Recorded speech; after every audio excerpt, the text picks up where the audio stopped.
Isa sa pinakamayamang tao sa buong Pilipinas ayon sa Forbes, Mr. Jacinto Nang. Hey, ako si Mark Verey, ang iyong business chismis buddy.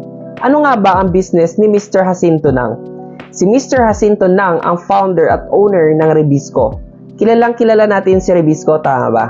Sila ang may-ari ng Rebisco Crackers, Fruities, Bravo, Super Sticks, Marie. Sobrang tagal na ng mga brands nila dito sa Pilipinas. Sinimulan ni Mr. Nang ang kanyang business sa San Juan, Manila. Nagsimula siya sa isang maliit na bakery lang.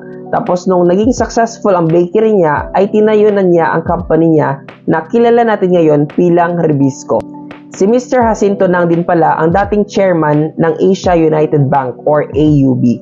Nag-retire siya sa AUB noong 2017 at ngayon, karamihan ng wealth niya ay galing pa rin sa Rebisco.